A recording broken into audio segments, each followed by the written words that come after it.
buses. In this nugget, we talk about buses. As we talk about buses, we'll start off with a discussion of various terms relating to buses that are also very important in terms of calculating the overall bandwidth of one of the buses.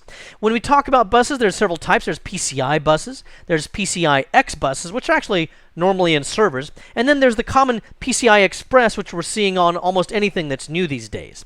These are different ways of expanding to put in expansion cards into your system. Some of the other types of expansions that you might see will be for video, AGP, which is accelerated graphics port, and then also TV cards, which you might see following any of these kinds of standards earlier, that they might have an interface that plugs into one of these PCI slots, for example. You'll also have AMR and CNR slots, and these are audio modem risers and communications network risers. And then we'll finally conclude with a discussion of the old antiquated modem, which some people will still have to use for various purposes, but which is largely defunct nowadays.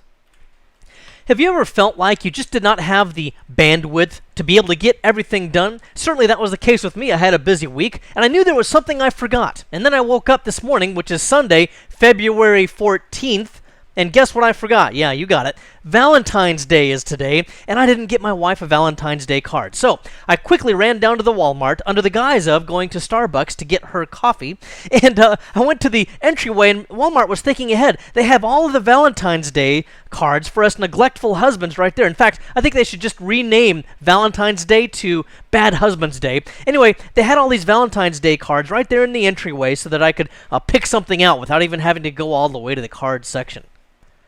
And although they were kind of tattered and picked through, I finally got one while everyone was kind of staring at the back of my head as they were walking into the store. They were probably saying to themselves, boy, he's a bad husband. He didn't get his wife a Valentine's Day card until now. So anyway, I went and got also a bag of chocolate. Yes, that's how cheap I am. Not even a box of chocolate, a bag of chocolate. And I brought it home, and I'm sure my wife was very pleased with everything I got her. Was able to do the whole thing for less than $10. Well, as pleased as I was with myself, it turns out that she had been thinking ahead, and guess what? She got me a Valentine's Day present. I didn't even get her a present except for that bag of chocolates. This, folks, is what she got me. Yes, I'm wearing it on my arm right now. A really nice, hugely expensive watch. I just couldn't even believe that she, got me this. So I was very, very pleased with it, but boy, I've got about a year's worth of guilt to live up to now. Anyway, I do hope that you all have enough bandwidth to get the things done that you need to get done. But when it comes to bandwidth and calculating the bandwidth, we first of all have to understand terms that are relative to it, because it's all really just about math. The first thing to understand is megahertz. That's the abbreviation you'll see for it, capital M, capital H, lowercase z, and that is for megahertz. Okay, let's kind of parse this out, because this is actually two words that you can derive the full meaning of what megahertz means. We'll parse it out. Sounds like we're back in grammar school, huh? So anyway, with megahertz, mega equals 1 million. Okay, that's what mega means, 1 million. Our hertz is a cycle. Okay, and in computing terms, that cycle is 1 second. So we want to understand in this case, in a megahertz, there could be a million functions or operations or actions of some type that could take place within a cycle within 1 second. So a million operations in 1 second. You might have also heard, gigahertz, which would be a billion, 1 billion operations per second. This also has a lot of relevance when we talk later about CPUs, because most of your CPUs nowadays are 2 gigahertz, 3 gigahertz, or so, and so forth. But that's the kind of terms that we have to start with. Then what we'll do is, in order to determine our bandwidth, we need to understand how many megahertz something has or is capable of times the number of bytes that it has. Okay. And in the mathematics of that, when you multiply megahertz times the bytes, then you're going to wind up with your bandwidth down here. Okay, so by way of example, let me just go ahead and show you how this might all look. So if I have a PDF document here, which I'm making available for you up on www.nuggetlab.com. You can download this kind of as a reference point. And what we'll do with this is we're going to use this to kind of work through our math and calculate something. So for example, if I want to know what the throughput is, or the bandwidth is, of a PCI, which is, by the way, stands for Peripheral Component Interface, and it's one of the kind of interfaces that you can use for expansion slots. There are other kind of expansion slots we'll use down here as well, or take a look at. But there's also some older ones like ISA or ISA. They're all defunct and haven't been used for years.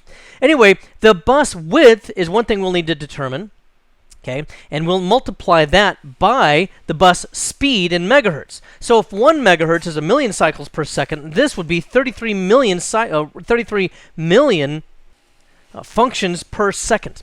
Then we would have the data cycles per clock. So there are certain technologies that will subtract from or add to the data cycles per clock. It's kind of a way of cramming more into a second than it might otherwise be able to do, or subtracting a little bit from it because of certain technical reasons. And then we would have the total bandwidth. This should be the mathematical result of everything we see over here to the left. So let's go ahead and take a look at that. In fact, let's go ahead and get my handy little calculator out. And what we have here is, let's see, we have 32 is the bus width. And this is the math that I'm going to show you here first is going to be wrong, and I'll tell you why in a moment. So I'm going to multiply 32 times, where's my times? There it is, times 33. And it's only by a multiplier of 1, so we don't have to do anything there. That says, 1,056. See, that doesn't look right, does it? It's supposed to be 133. Well, what you do with this is, well, you have to break the bits down here into bytes. Remember, a byte is 8 bits. So 8 goes into 32 4 times. So that would be 4 bytes. So it would be 4 times 33 equals 132. We look at that and say, James, you're still not wrong. What is this? Some kind of new math you're trying to pull over on us? Well, okay, smarty pants. What this actually is there's rounding going on, as I mentioned earlier. For example, the bus speed is actually 33.33 megahertz. It's just that we kind of round it down to 33. So if I were to put that in there, then you could see that it would get to 133 something. Actually, let me clear everything out. We'll clear everything out here eventually. There we go. So it would be a 33.33 times our bus width of 4 equals 133.32. So that's a little bit closer. So you can see that. Now, you don't have to go through the math of all of these. I have done it for you, folks, with my crack mathematical skills.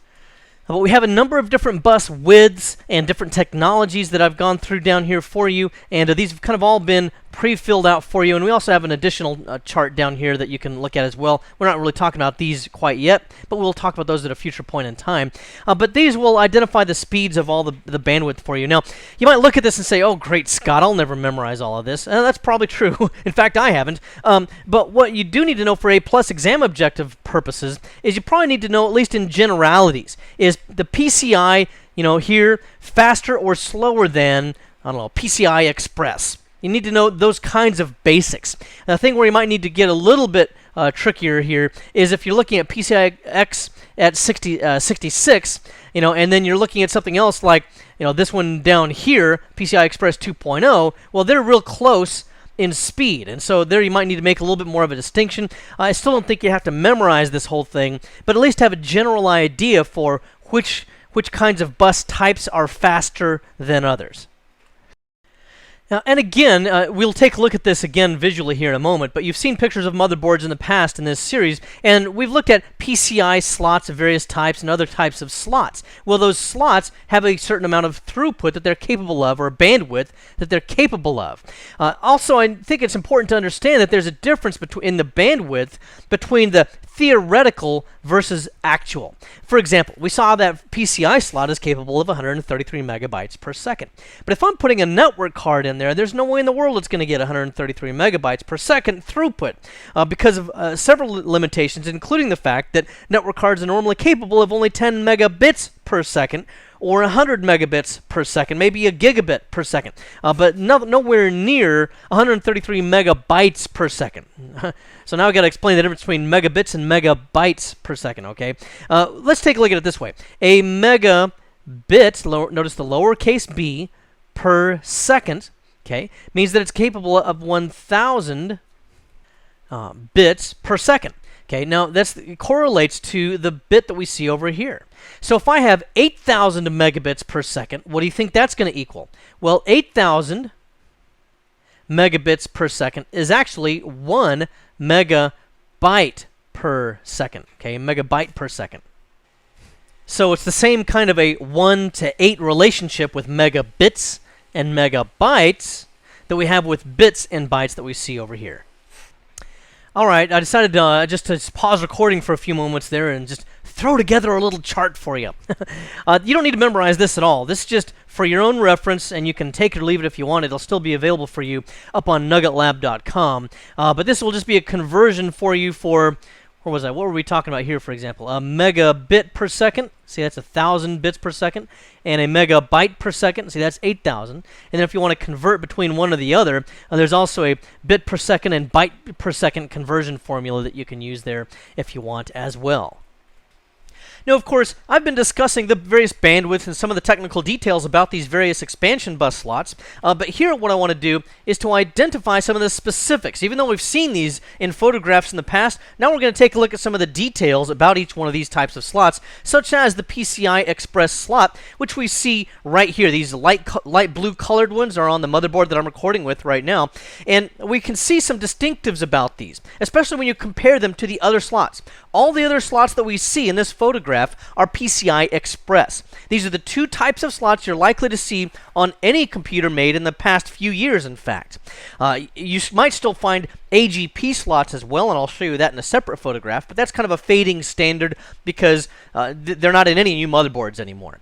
But anyway, when you compare this, take a look at the distance from the back of the motherboard. This is where the bracket's going to be when the motherboard's inside the case. That's where you're going to screw in the bracket, and this is the back of the case. Notice the distance here between the back of the case and the beginning of this slot, and then compare that to, for example, these Pci-Express slots. Notice that these Pci-Express slots are in a little bit further than these are. Okay, so that's one visual distinctive so that you can identify a PCI slot. Also, notice the various contacts here. Each one of these little black holes that you see here are slots that you see in the actual card itself, or actual slot itself, represent a place where there will be a contact. Notice that over here, there's a lot more of those contacts in, roughly the same space, okay? So there's quite a lot more contacts there. That's another visual identifier. Then another one that you'll see here is take a look at the key that we see right there.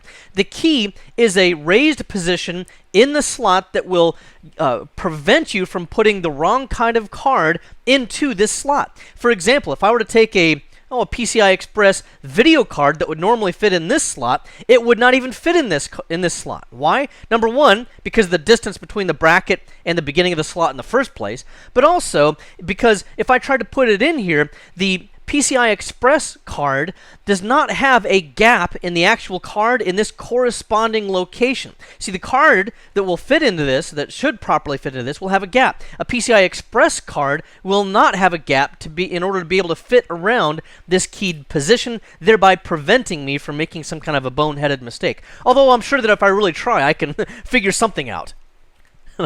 But at least on a casual attempt at inserting one kind of a card in the wrong kind of slot, you should not be able to do that. Now, there's another thing to note here about this key. The key in the forward position that we see right here identifies this as a 5 volt. That's kind of hard to see. Let me right off to the side here. This keying position identifies that as a 5 volt a slot, okay, so that it can supply 5 volts of electricity to any of the expansion devices that we put into it. And if I were to take a look at a PCI card, we would see how it would fit into that.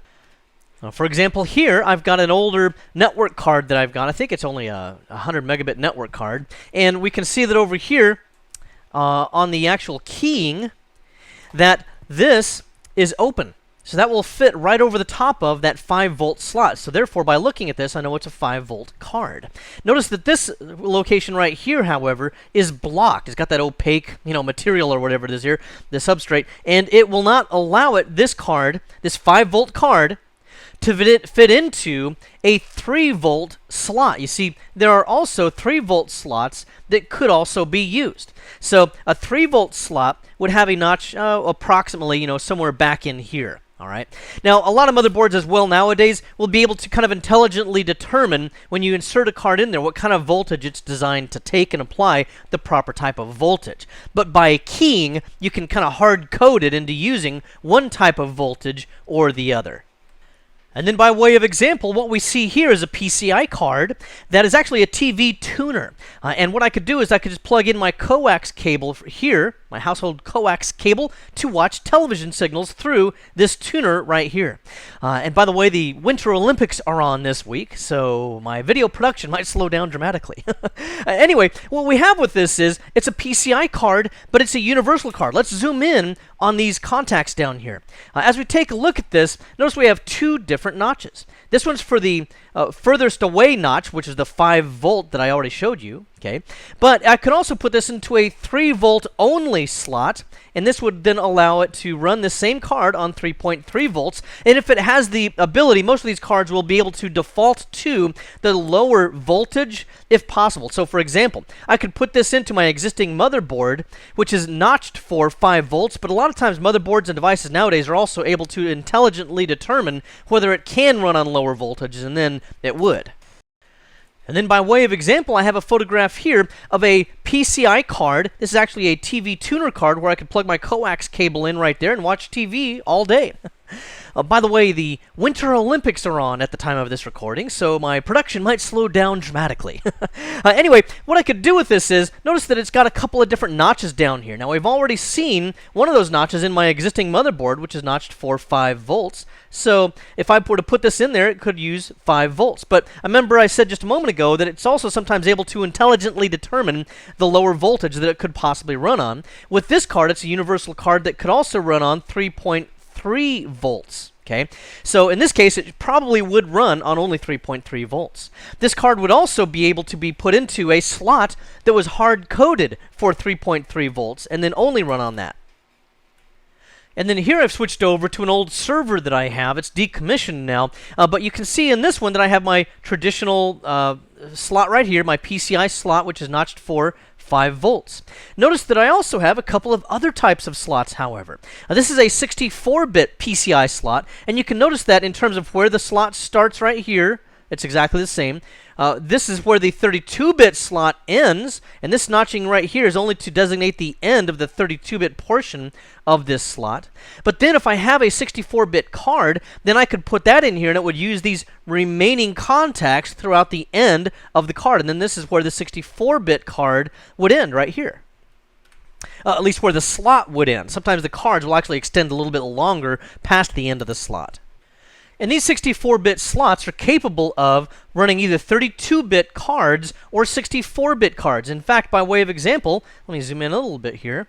You can see that right here, I've got just that going on. Here I've got, I don't even remember what this card is right offhand, but it's a 3.3 volt 32-bit card. There's a 3.3 volt notch right there, and you can see that the card ends right here in the 32-bit length. Okay, so that's what we've got here. We're able to use the backward compatibility capability of this type of slot.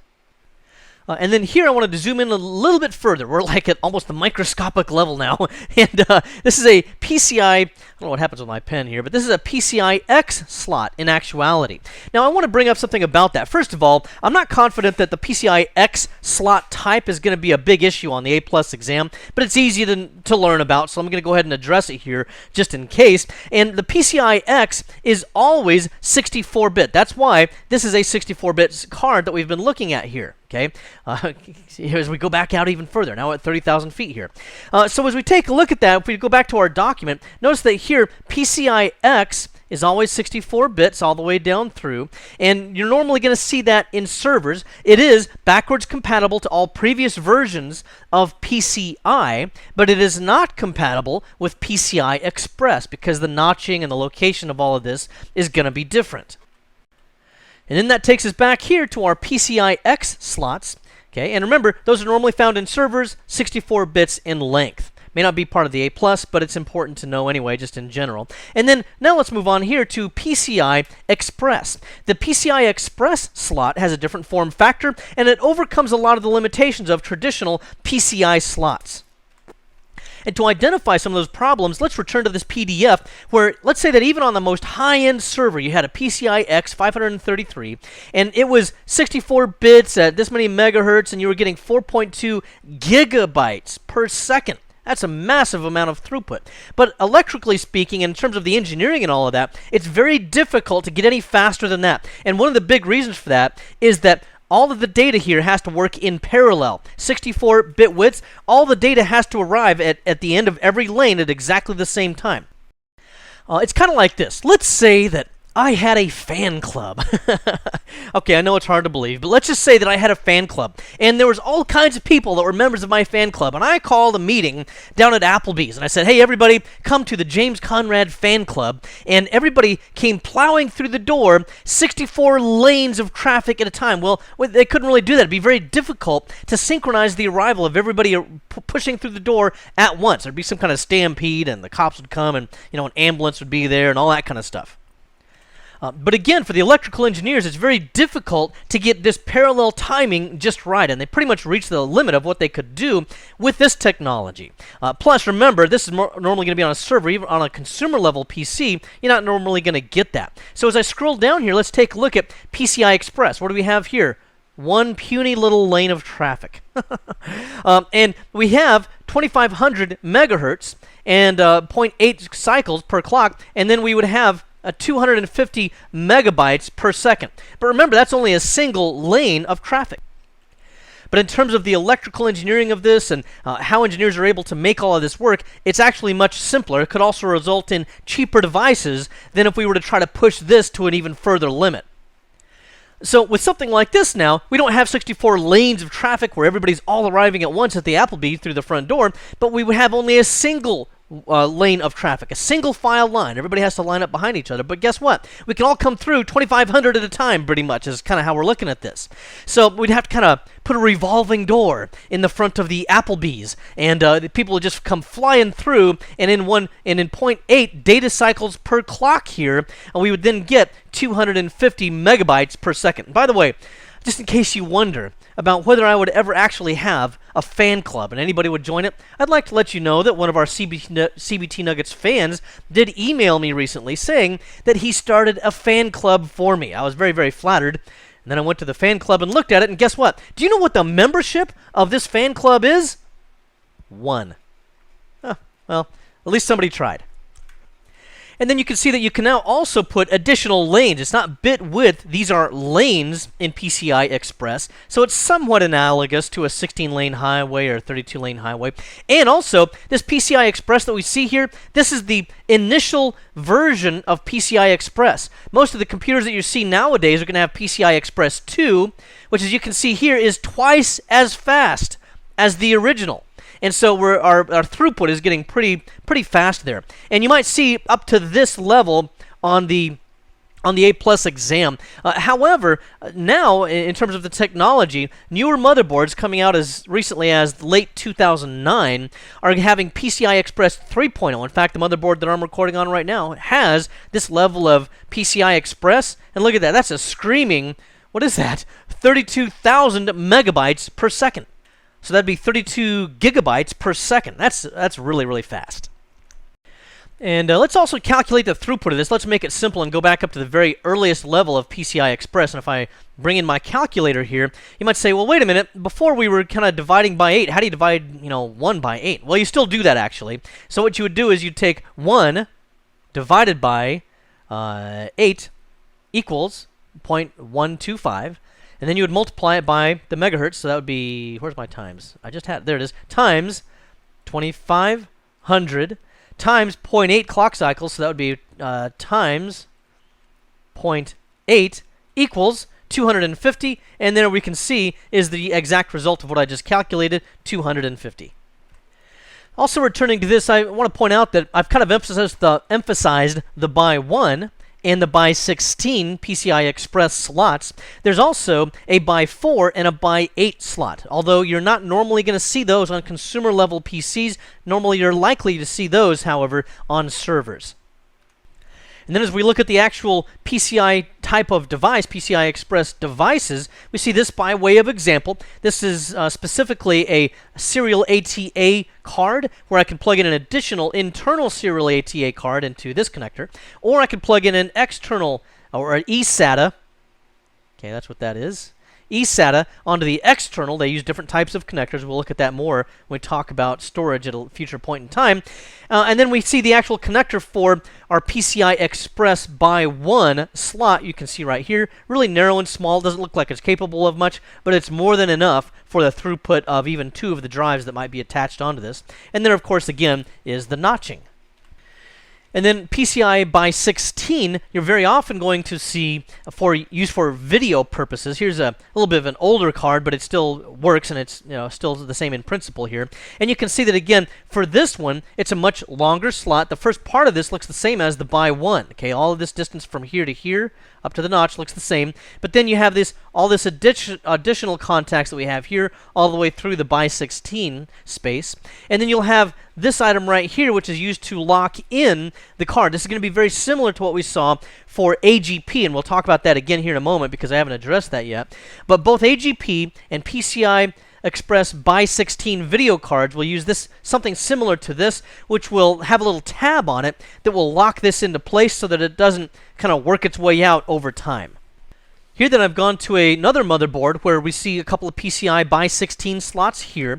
And what we can do with these is you could just put in a single video card. And for most consumers, that's going to be just fine. They'll just put it into maybe this slot right here, and that'll be it. The section at the front of that video card where you put the notching in, that's what I was talking about right here. And you can see, I don't know if I can zoom in far enough for this, but you can see that there's kind of a notching that goes into this. And this notch right here would then extend over that little extended portion of the card, and it would lock it into place. In order to remove this card then, what I would have to do is to put pressure on this little lever right here to bend it back so that this could then be exposed. And you may also have to push this out here as well because there's an interlock right there as well. But you can sometimes have to use 2 hands to do it, but you could pull that off and then remove the card if necessary.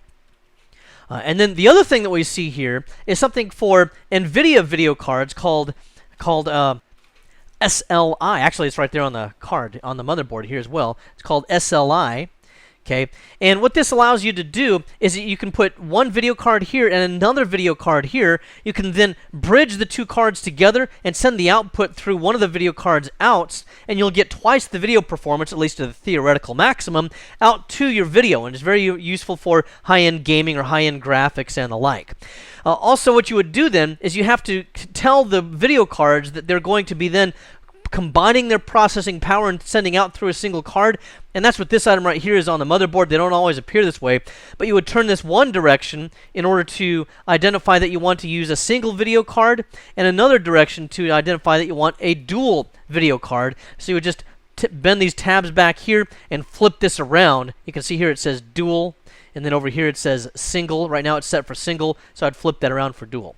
The other thing you could do is a lot of those video cards will have on the top of the video card a certain slot where you can put a connector. And this if both cards are installed right now, I would take that slot and I would just put a special connector over the tops of both of those, and then that's how I would get my SLI connection. You can also use ATI devices as well. This is just 2 competing vendors. ATI uses a similar technology to SLI, but their branding is called Crossfire instead. And then just briefly here, I wanted to show you an actual photograph of that connector I was talking about earlier. So you have 2 video cards in here, and then you just put this connector between the 2 of them to bridge them, and then you now would have SLI, or again, there's a similar item for Crossfire. This can be done either through the motherboard, through the first connector I showed you, or through something like this, which you put on top of the video cards. Okay, and then returning to our whiteboard here, let's just take a look briefly here at this TV card item. This does appear on the exam objectives, although it kind of baffles me why, because it's not really that big a deal. I mean, you plug it in and it works, right? The only thing I can think as well, though, is that you might need to come up with some additional, let me start another whiteboard here, some additional things to keep in mind. So, for example, if this is the PC card, or, it could be a PCI card, or, it doesn't really matter the interface. But if this is the card, then how does that connect to your actual TV? Well, this could be just a coax cable. Actually, that'd be COAX, wouldn't it? So that could just be a coax cable. And if you just connect it directly like into the wall for your coax from your cable provider, that's going to be an analog signal, okay? However, you could go another way as well. And with this, you could plug that into a digital tuner of some kind, a digital, depending on your cable provider, could be called a digital box or just a box or something like this. And this could do a couple of things. It could give you a digital signal, obviously. And if you also pay a little extra money for it, you can also get HD signals through it. Now, once you send HD signals through this card, if it supports that, then you could get HD signals out through your computer monitor. However, HD goes up to 1080i for television signals, and most monitors may not go that high, so it kind of could be a waste of a feature. You might have to upgrade the monitor to be able to support that. And then kind of the line between monitors and televisions is kind of getting blurred now, because I know some professional photographers that will actually use what's classified as a television, but they plug it into their computer, and they can still get 1080i or 1080p out of that monitor. But of course, out of something like this, a television signal would still only be 1080i, which means 1080 interlaced, and it's not quite as good as 1080p. Although most mere humans probably could not tell the difference. Now, from a consumer level, there's another thing that the user could do that they would not have to spend any money on a digital box, because this could be $10. I'm just guessing here, and then for HD that might be another $10. So there might be a total of $20 or so to get all of these fancy things. They could also put, and I'm just gonna kind of run out of room here. They could also just put an antenna up, okay? And a lot of these devices come with a small antenna. It's not like those that you stick on your roof or something. A small antenna that will be able to receive HD signals at no expense, because these can be broadcast now. The problem is, unless you're in a place where you can get really good reception, they might not be very clean. And in addition, if they don't receive HD signals either, then they will probably still just get over-the-air broadcasting.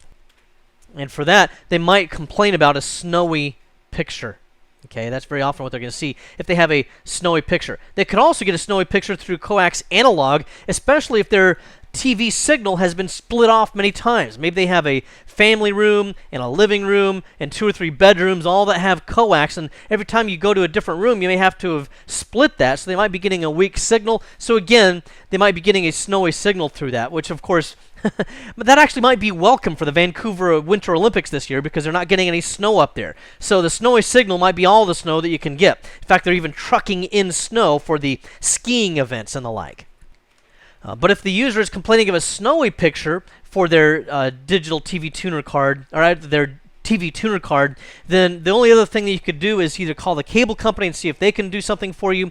And one of the things they might do is to be able to put an amplifier on it, or you can go to almost any store, Radio Shack and so forth, and get coax signal amplifiers that you can plug in as well. But all of this stuff that I'm telling you here is probably way more than you would even need to know for the A+ exam. That's my guess anyway. I'm just, since they had it on the exam objectives, I thought I'd go ahead and cover it.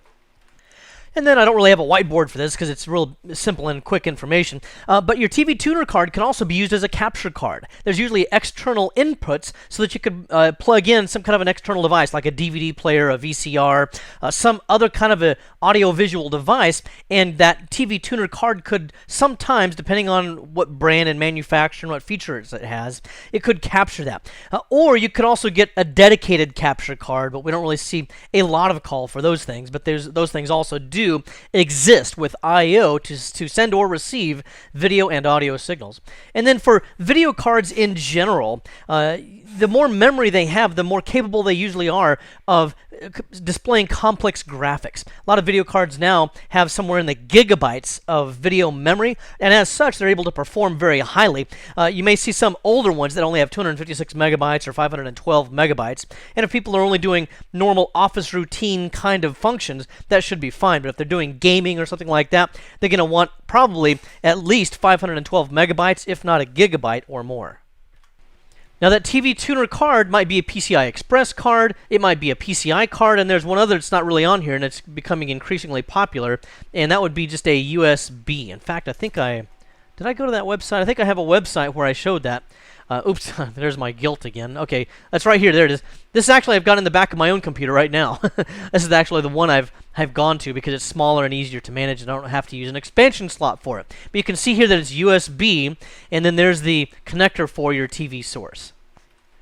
Now let's also talk here about AGP cards. These are something that were video cards in years past. In any current new motherboard, you're not going to see AGP slots. They've all gone to Pci-Express. But you may still have customers that have AGP video cards and slots in their motherboards. And in fact, if you go to the electronics store and you try to buy a video card, almost all the shelves of video cards will have Pci-Express by 16. You might have one or two video cards that are AGP on the bottom left shelf for those holdouts that just have to stick with AGP for some reason.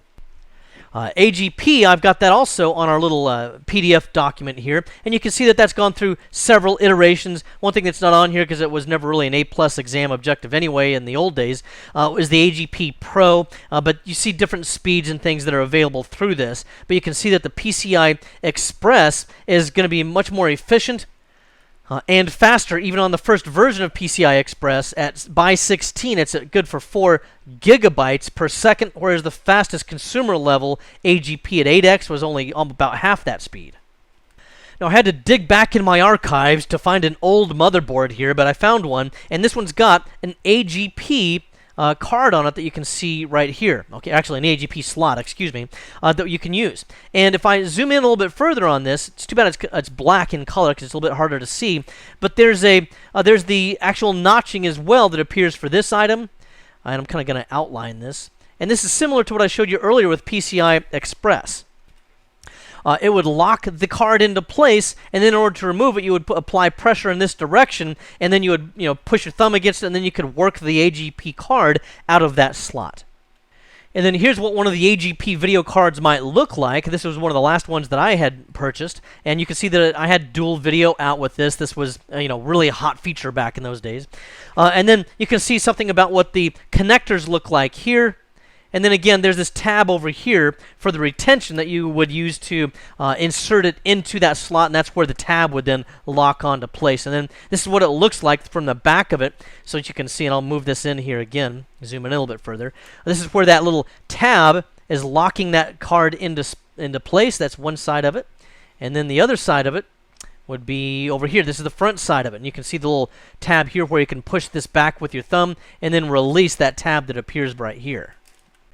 And then before I move on, I would like to point out that you may have a customer that comes to you with a PCI video card, not Pci-Express, just a plain old PCI. These are, again, largely defunct, but they may still appear sometimes. And so if you want to replace that one, you may have to look for a used one on eBay or something like that, because you don't see those very often, in favor of the Pci-Express, or if they're still with an older system, maybe AGP cards. And then we have a couple of other kinds of older cards as well, or other slots, older slots. That would be an AMR or an audio modem riser and a communications network riser. Let's go ahead and address those here as well, where I've got a whiteboard just for those items. These, again, are kind of antiquated. I'm surprised that these are on the existing exam, but nevertheless, it's one of the exam objectives. Here, AMR, like I said, is an audio modem riser, and it does just that. It provides audio and modem capabilities to your card, to your motherboard. And if we take a look at that, then we'll see here again on this older, antiquated motherboard here that we have an AMR slot right here, okay? And then we just put in that card that would provide modem capability and audio capability. And that's pretty much it. So just so you're aware of what that is. And then, like I said, you may also see a communications network riser, which is very similar in the kinds of the form factor and what it does. And this gives you a communication network riser that provides digital audio, so it's going to be better than the analog audio that we got with the AMR. And it also could provide network communication, so you might have a network card integrated into that as well. And then another kind of card you might see would be something called a riser card, or a daughter card, okay? Very similar in their functions. And what goes on with these things, let me just start a different whiteboard here, is that you would have, let's say you'd have your motherboard here, and we're just looking at the thin edge of the motherboard right here, and then you might have some expansion slots back here and stuff like this. And you could only fit in, so many of those, especially in smaller form factors, such as micro ATX, NLX, something like that. So what would happen here is, since you had a limited space, you could put in a daughter card here that would come up to the full height of the case. For example, maybe this is my total case size. This could be a very small case. And then now, instead of having to go left to right with a bunch of different cards, I don't have room for, I can now put slots on the riser card. And now I got an additional PCI slot there, an additional PCI slot there, an additional PCI slot there. Hopefully they're actually neater and cleaner than what I've drawn. And then now these cards would actually be able to fit into these slots, and they would then, these slots right here, the cards, would be parallel to the motherboard itself, and it's a way of maximizing the vertical space in the card so I can give myself a little bit more expansion. And then I just searched the internet for a picture that would probably illustrate this a little bit better than I could draw it. And here we have a single slot, but out of that we were able to put a daughter card, also known as a daughter board, and this would have 2 PCI slots on it, that then those cards would be parallel to the motherboard, as you can see, if you were to insert something in there. Now, just a moment ago with audio modem risers, I mentioned the word modem, and let's go ahead and address that again just real specifically here before we conclude. A modem could be a device that attaches through the serial port of a computer. Those are the really old ones. We don't see those very often anymore. Or it could connect through any expansion slot, such as PCI. You might even find some that are Pci-Express, Okay, something like that. You definitely would see some older modems that were ISA, but that's not even part of the exam objectives anymore because ISA is very much defunct as an interface standard. And then finally, you may also see some modems that connect through USB connections as well. Modems, generally speaking, are pretty close to being defunct in terms of their practical use. Nobody really uses those anymore very much, but they are analog devices as opposed to digital devices. That means they depend upon some kind of a variance in electrical signaling. And what happens is they transmit data over wavelengths. Okay, that's why when you hear a modem connecting, it makes a big old screeching sound. I won't try to duplicate it here for fear of the fact that will lose your business forever. But they're very annoying screeching noises, and very often they only do that during the initial setup. But what they'll do is they'll transmit data. This could be anything. You could be transmitting data to get onto a network. For example, in the older days, and I mean 10 years ago or so, I used to travel for a company that every night we would have to connect to the home office using a modem, and we would do it using the phone lines in the hotel. Once we'd made that connection, it was just as if we were on the local network back in the office, except that we were limited to the very slow speeds of that modem. And in fact, we had a bunch of scripts and things we used to have to run. It might take 10 minutes just to log on using our modem back in those days. These are very, very frustrating. And so, as I mentioned, they're very, very slow. These also use plain old telephone service. So you would not be able to plug, you would take the modem and it would be inside your computer, could be in a laptop, could be in a desktop computer of some type, and then you would plug in an RJ11 phone jack into the back of the modem, and then the other end of it you would plug into the wall outlet where you would have your phone. Or if it was in a hotel, it would very often they would have a modem jack that you could plug that in as well. That was important because a lot of PBXs and hotels and things use digital phones instead of analog phones, so you'd have to plug that into an analog jack. Wow, this stuff's all really old. I feel like I've gotten a Wayback Machine, and I'm gone back in history here. Anyway, so you would use these things to then, plain old telephone service, which we refer to as POTS, to be able to make these connections. And again, it would be just this analog data as opposed to digital, which would be, zeros and ones. Instead we would use this kind of data that we would use instead, this analog data. This has also largely been replaced by cellular and VPN. For example, we use Verizon in my business, and so we have a Verizon wireless card, we call it, and we just plug it into a USB port, and it puts us on the wireless provider's internet. So we actually use internet. Once we've got that internet connection, then we connect to a VPN to connect to our home office. And this would be virtual private networking. What this allows us to do is to take a conventional internet connection. Let's say that this space here represents an internet connection, and then you would be able to establish a VPN in that internet connection. Oops, that would be VPN, wouldn't it? And this would be an encrypted tunnel inside of your normal internet connection, and it would be encrypted, and then decipher it. So it's pretty well generally regarded as secure. Whereas with analog modems, the only security you really had was there was a dedicated single line connection, say back to the home office. It was possible that someone could tap into it, but generally it was a point-to-point connection between your computer and the home office modem bank, where it would establish that connection. Somewhat secure, but not very, because it's still subject to wiretapping. Whereas with a VPN, even if someone intercepts our signals, it's still generally considered secure because it's encrypted. In this nugget, we discussed buses. We started off with a discussion of the various terms, such as megahertz, clock cycles, and the like, and this was important in determining the overall bandwidth of a device. We took a look at PCI devices, which are still found on new motherboards, but which is going to be somewhat of a disappearing standard as time goes by, because we are now mostly using Pci-Express. Also, Pci-X, which is going to be normally found in servers, and then, of course, as I mentioned, Pci-Express, which is really good for now and for the future, because it's a pretty good standard which allows a very high degree of throughput.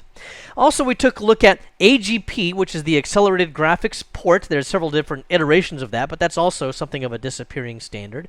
And we took a little discussion about TV cards as well.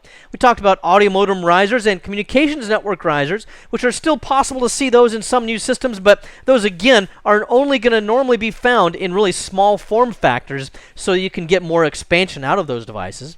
And then there's the almost defunct modem, which you still see in use in a lot of organizations that have not yet upgraded to other technologies, but that's largely fallen to the wayside in favor of things like cellular technology and or VPNs.